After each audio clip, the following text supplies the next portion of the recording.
মুর্শিদাবাদ জেলা হুমায়ুন কবিরের গর্বের জায়গা। সেই মুর্শিদাবাদ জেলার যিনি আমজনতা উন্নয়ন পার্টি অর্থাৎ হুমায়ুন কবিরের দলের একদম জেলা সভাপতি ছিলেন, তিনি ছেড়ে দিলেন আমজনতা উন্নয়ন পার্টি। কিন্তু আমরা নিষ্ঠার সহিত আমরা দলটা করি বলে সেই খবরটা হয়তো নেতারা রাখে না, যে কারণে চিটার বাটফার লম্পটদের কথা মোতাবেক পদগুলোকে বিলিয়ে দেয়। এটাই আমার বলার। ফলে আমি আমার জেলা সভাপতির পদ থেকে পদত্যাগ করলাম। বিশেষ কারণবশত আমার পদত্যাগ করলাম। পদত্যাগ না করে থাকা যাচ্ছে না। দলের নীতি নিয়ে অত্যন্ত ক্ষোভ রয়েছে। দল কি করছে? কিছু লম্পট এবং সুযোগ সন্ধানী নেতাদের কথাতে চলছে। হুমায়ুন কবির যদি ভালো করে প্রতিদ্বন্দ্বিতা না করতে পারেন, যদি জেইউপিকে একদম সক্রিয়ভাবে রেজিনগরে ভূমিকা পালন করতে না দেন, তাহলে খেলা ঘুরে যেতে পারে। আইএসএফ যদি সেখানে প্রতিদ্বন্দ্বিতা করে আর হুমায়ুন কবিরের দল যদি ঠিকঠাকভাবে পারফরমেন্স না করতে পারে, এই যে জেলা সভাপতি ছেড়ে চলে গেল, ফলে এখানে অনেকটাই ক্ষতি হলো হুমায়ুন কবিরের আম জনতা উন্নয়ন পার্টির জেতার চান্স অত্যন্ত কমে গেল।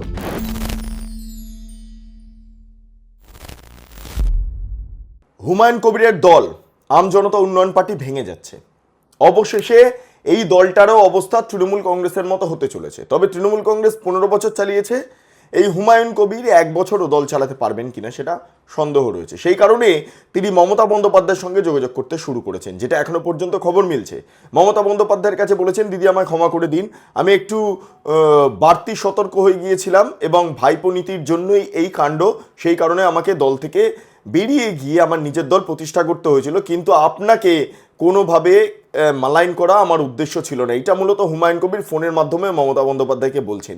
এবার যখন এই কাণ্ডগুলো ঘটছে, সেই সময় দাঁড়িয়ে তখন আমরা দেখতে পাচ্ছি যে সরাসরি হুমায়ুন কবিরের দল ভেঙে যাচ্ছে। দলের মুর্শিদাবাদের জেলা সভাপতি থেকে শুরু করে একদম 8 থেকে 80, ছোট থেকে বড়, যত বড় মাপের বা ছোট মাপের নেতারা রয়েছেন, সবাই ধীরে ধীরে হুমায়ুন কবিরের দল থেকে বেরিয়ে আসছেন। অর্থাৎ আম জনতা উন্নয়ন পার্টির অস্তিত্ব আর বেশি দিন নেই। এই সংক্রান্ত বিষয় নিয়ে আমার আজকের এই প্রতিবেদন। নমস্কার, আপনারা দেখছেন বেঙ্গল লিবার্টি, আমি বিট্টু রায়চৌধুরী। এই মুহূর্তে যে খবর মিলছে, 24 ঘন্টা আগে বা 48 ঘন্টা আগে হুমায়ুন কবিরের পাশাপাশি তাকে বারবার দেখা গিয়েছে, কিন্তু এবার পরিস্থিতিটা উল্টে গেল। 24 ঘন্টা বাদে তার বোধোদয় হলো। কার বোধোদয় হলো আপনাকে সরাসরি জানাচ্ছি বা আপনাদের, যে এখানে বলা হচ্ছে মুর্শিদাবাদের জেলা সভাপতি, সেই পদ থেকে বিজয় শেখ, আমজনতা উন্নয়ন পার্টির মুর্শিদাবাদের জেলা সভাপতি, তার নাম হচ্ছে বিজয় শেখ, তিনি ইস্তফা দিয়েছেন।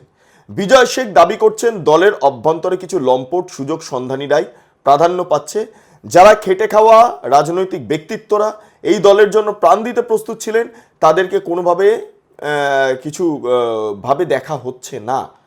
এই ব্যাপারটা আরও উল্লেখ করা হচ্ছে যে অর্থের বিনিময় বা একদম হরিণ লুটের মতো পদ বিলিয়ে দেওয়া হচ্ছে। এই হচ্ছে পরিস্থিতি। এই অবস্থায় দাঁড়িয়ে হুমায়ুন কবিরের দল হুমায়ুন কবিরের জেলা অর্থাৎ মুর্শিদাবাদ জেলার যিনি সভাপতি রয়েছেন, তিনি ছেড়ে দিলেন। এটা যাতা নয়, কিন্তু মুর্শিদাবাদ জেলা হুমায়ুন কবিরের গর্বের জায়গা। সেই মুর্শিদাবাদ জেলার যিনি আমজনতা উন্নয়ন পার্টি অর্থাৎ হুমায়ুন কবিরের দলের একদম জেলা সভাপতি ছিলেন, তিনি ছেড়ে দিলেন আমজনতা উন্নয়ন পার্টি।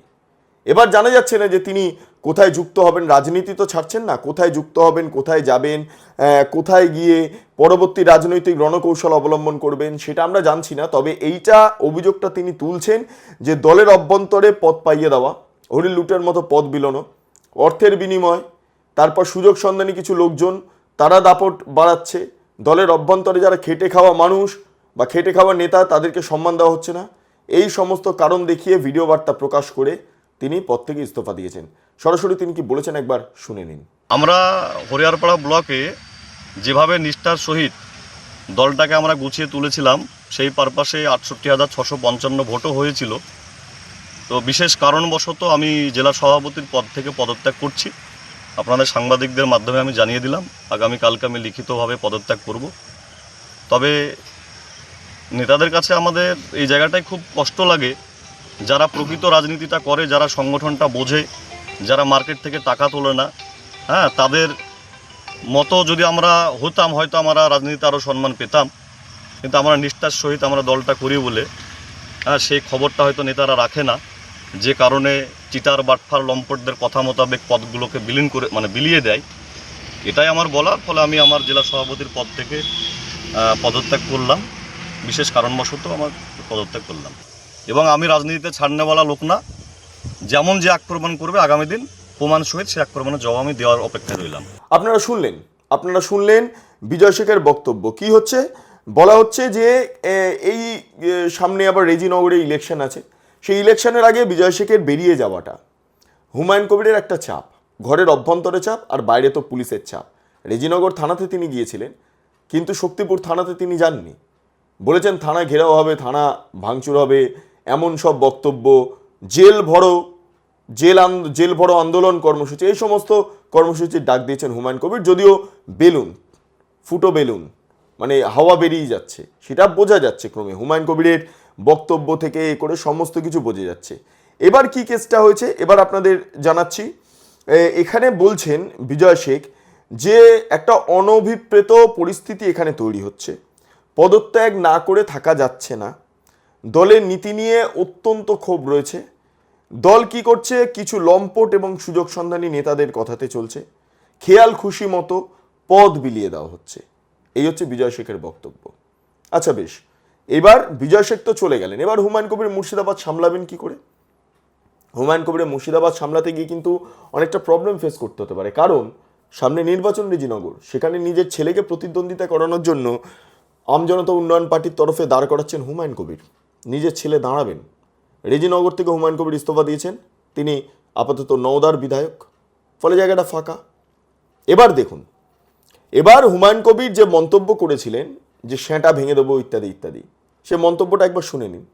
তা আমি শুভেন্দু অধিকারীকে সেদিন বলেছি যে আপনি ভোটে জিতেছেন, আপনার দল জিতেছে, খুব ভালো কথা, কিন্তু মুর্শিদাবাদে আস্ফালনটা একটু কম করতে বলেন। আমি যেদিন ময়দানে মুসলমানদের নিয়ে নেমে যাব না, সেদিন এমন সাটা ভাঙা মাছ শুরু করব যে আপনাদের পতাকা বহন করার লোক থাকবে না। কেস ওরকম কেস আমাদের বহুবার জেল খাটা আছে। এবার এই মন্তব্যের পেছনে মূল কারণ কি জানেন? রেজিনগরে মুসলমান ভোটটাকে একাট্টা করা, বিজেপি বিরোধী করা, এবং এতে সাম্প্রদায়িক পরিস্থিতিও বা সাম্প্রদায়িক উস্কানিও দানা বাঁধতে শুরু করবে। হুমায়ুন কবির এই টার্গেটে ছিলেন। মুখ্যমন্ত্রী বিষয়টাকে গ্রিপে নিলেন। মুখ্যমন্ত্রী শুভেন্দু অধিকারী ডিরেক্টলি হুঁশিয়ারি দিলেন হুমায়ুন কবিরকে, enough is enough, enough is enough. শুনে নিন মুখ্যমন্ত্রীর বক্তব্য। যে এনাফ ইজ এনাফ, সময় এসেছে এই ধরনের লোককে সবক শেখানোর, আপনাকে সংযত হওয়ার, সতর্ক হওয়ার, এই ধরনের কথা প্রত্যাহার করার এবং ভবিষ্যতে এই ধরনের কথা বলার আগে 25 বার ভাবার হুঁশিয়ারি দিয়ে আমি সবাকে আশ্বস্ত করছি। আপনারা ভাবছেন কেস হয়েছে, অ্যাকশন কবে হবে? যারা ওকে ডেকেছিল এই সভাতে তাদেরকে আগে তুলব, তারপরে আপনার কাছে যাব। যা করার করব, আমি আশ্বস্ত করছি আপনাদের। আপনি ধরে রাখুন, এটা ওর শেষ বক্তব্য, ধরে রাখতে পারেন। এবার মুখ্যমন্ত্রী বলছেন এই কথাটা যে রেজিনগরে জেতার জন্য হুমায়ুন কবিরের এই বক্তব্য, আর গ্রাম আর যে পঞ্চায়েতগুলো আছে, যে পুরসভাগুলো আছে, সেগুলোকে বাগিয়ে নেওয়া, নিজের দলে নেওয়ার মূল টার্গেট ছিল হুমায়ুন কবিরের, সেটা হতে দেওয়া যাবে না। এবার রেজিনগর ইলেকশন মানে এবার হুমায়ুন কবির যদি জেলের ভিতরে যান তাহলে গেল দলটা। হুমায়ুন কবিরের ছেলের জেতার চান্স অনেক কম। এখানটা যখন কেস অন্যরকম বা অন্য জায়গায় ঘুরছে, সেই মুহূর্তে দাঁড়িয়ে মুখ্যমন্ত্রী শুভেন্দু অধিকারী তিনি যাচ্ছেন মুর্শিদাবাদে, ফার্স্টে বহরমপুরে যাবেন, প্রশাসনিক বৈঠক করবেন আগামী 10 তারিখ। মুখ্যমন্ত্রীর সেখানে পৌঁছানোর কথা, এবং তিনি যাবেন, গিয়ে সেখানে প্রশাসনিক বৈঠক করার পর তারপর রেজিনগরে যাবেন। রেজিনগরে একটা সভা আছে এবং সেটাই খুব ইম্পর্টেন্ট। হুমায়ুন কবির বলছেন স্বাগত জানাচ্ছি, কিন্তু বুকের ভিতরটা ধুকপুক ধুকপুক করছে কেন জানেন? তার কারণ হুমায়ুন কবির জানেন যে রেজিনগরটা এবার জেতাটা ইম্পসিবল ব্যাপার। আমি যেটা সূত্র মারফত জানতে পারছি, রেজিনগরে এই মুহূর্তে প্রতিদ্বন্দ্বিতা করার জন্য প্রস্তুত হয়ে রয়েছে আইএসএফ অর্থাৎ নওশাদ সিদ্দিকীর দল। সে যাচ্ছেন রেজিনগর বা মুর্শিদাবাদ এলাকায় গিয়ে সংগঠন মজবুত করার কাজ করছেন। ঠিক বাঘের গুহাতে পৌঁছানো, ছুচোর গুহাতে পৌঁছানো, ছুঁচোর গর্তে পৌঁছানো। হুমায়ুন কবির তো এখন আর বাঘ নেই, তিনি ছুঁচো হয়ে গিয়েছেন, তিনি ভয় পেয়ে গিয়েছেন, তিনি থানায় হাজিরা দিচ্ছেন না, তিনি যা বলেছেন সেই বক্তব্য থেকে তিনি মাঝে মধ্যে সরে যাচ্ছেন, তিনি কি বলছেন না বলছেন কোনো কিছু জানা নেই, তিনি একটা কথায় কন্টিনিউয়াসলি দাঁড়িয়ে নেই। তিনি একবার বলছেন মুখ্যমন্ত্রীকে বলছি, আরেকবার বলছেন মুখ্যমন্ত্রীকে তো আমি বলিনি। আমি আমার রাজনৈতিক কর্মসূচিতে আমাকে যেভাবে আক্রমণ করা হয়েছে তার পাল্টা আমি বিজেপি পার্টির লোকাল নেতৃত্বদের কাছে বলেছি। আমি রাজ্যের শ্রমিক ভট্টাচার্যের বিরুদ্ধেও বলিনি, আমি শুভেন্দুবাবুর বিরুদ্ধেও বলিনি, আমি সুকান্ত বাবুদের বিরুদ্ধেও বলিনি। আমি সেখানকার লোকাল নবাগত বিজেপি যারা 2026 সালের 4 মে দুপুর পর্যন্ত যারা তৃণমূলের গুন্ডা ছিল তারা আজকে বিজেপির পতাকা ধরেছে, তারা আমাকে আক্রমণ করেছে, আমি তাদের বিরুদ্ধে বলেছি, আগামী দিনেও বলবো। ঠিক আছে, এই হচ্ছে বক্তব্য। যাই হোক, তারই পরিপ্রেক্ষিতে দাঁড়িয়ে হুমায়ুন কবিরের এলাকায় যাচ্ছেন নওশাদ সিদ্দিকী। আইএসএফ যদি সেখানে প্রতিদ্বন্দ্বিতা করে আর হুমায়ুন কবিরের দল যদি ঠিকঠাকভাবে পারফরমেন্স না করতে পারে, এই যে জেলা সভাপতি ছেড়ে চলে গেল, ফলে এখানে অনেকটাই ক্ষতি হলো হুমায়ুন কবিরের। আর আজকের দিনে দাঁড়িয়ে হুমায়ুন কবির যদি ভালো করে প্রতিদ্বন্দ্বিতা না করতে পারেন, যদি জেইউপিকে একদম সক্রিয়ভাবে রেজিনগরে ভূমিকা পালন করতে না দেন, তাহলে খেলা ঘুরে যেতে পারে। এখন বিজেপির দিকে হাওয়া রয়েছে, মুর্শিদাবাদে বেশ ভালো আসন জিতেছে বিজেপি, ফলে রেজিনগরটা বিজেপির খাতেও চলে যেতে পারে, অথবা আইএসএফ প্রতিদ্বন্দ্বিতা করে হয়তো আইএসএফের হাতেও চলে যেতে পারে। তবে রেজিনগর হুমায়ুন কবিরের আম জনতা উন্নয়ন পার্টির জেতার চান্স অত্যন্ত কমে গেল। এরই মধ্যে দাঁড়িয়ে হুমায়ুন কবির গিয়েছিলেন রেজিনগর থানাতে, তাকে জিজ্ঞাসাবাদ করা হয়েছে, প্রয়োজনে আবার ডাকা হবে। ইতিমধ্যে হুমায়ুন কবিরের দলের প্রায় 3 থেকে 4 জনকে গ্রেপ্তার করা হয়েছে হুমায়ুন কবিরের মন্তব্যের জেরে। এবার ঘটনাটা হলো যে ওই বক্তব্য এবং সেই বক্তব্যের প্রেক্ষিতে দাঁড়িয়ে হুমায়ুন কবির যদি অ্যারেস্ট হয়ে যান, তাহলে হুমায়ুন কবিরের রাজনৈতিক কেরিয়ার শেষ। হুমায়ুন কবিরের দলটা ভেঙে যাচ্ছে বুঝতে পারছি। মুর্শিদাবাদের থেকে যদি জেলা সভাপতি পদত্যাগ করে দেন, তাহলে বাকি বোঝাই যাচ্ছে আর কত লোক পদত্যাগ করবেন। যদি হুমায়ুন কবিরের মুর্শিদাবাদ জেলার এই অবস্থা হয়, তাহলে বাকি সমস্ত রাজ্যে যে জায়গায় হুমায়ুন কবিরের দলের প্রভাব তৈরি করার চেষ্টা করা হয়েছিল, সেই সমস্ত জেলাগুলোর অবস্থা আপনারা ভাবুন এবং ভাবা প্র্যাকটিস করুন। যাই হোক, আপনাদের কি মতামত অবশ্যই আপনারা কমেন্ট সেকশনে জানান। আপনারা এতক্ষণ ধরে দেখছিলেন বেঙ্গল লিবার্টি। চ্যানেলটি অবশ্যই ভালো লাগলে লাইক করুন, সাবস্ক্রাইব করুন, শেয়ার করুন, বেল আইকন ক্লিক করুন www.bengalliberty.com। সেখানে ক্লিক করুন, সমস্ত খবর আপনাদের জন্য সাজানো রয়েছে। পাশাপাশি আরও 2টি YouTube channel, Bengal liberty live, Bengal liberty news, সংশ্লিষ্ট 2টি ইউটিউব চ্যানেলে আপনারা প্রবেশ করুন, লাইক করুন, সাবস্ক্রাইব করুন, শেয়ার করুন, বেল আইকন ক্লিক করুন। 3টি social media handle, Bengal liberty Facebook, Bengal liberty x handle অর্থাৎ সাবেক টুইট, এবং তার পাশাপাশি বেঙ্গল লিবার্টি ইনস্টাগ্রাম।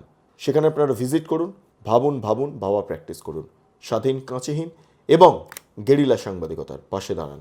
অসংখ্য ধন্যবাদ।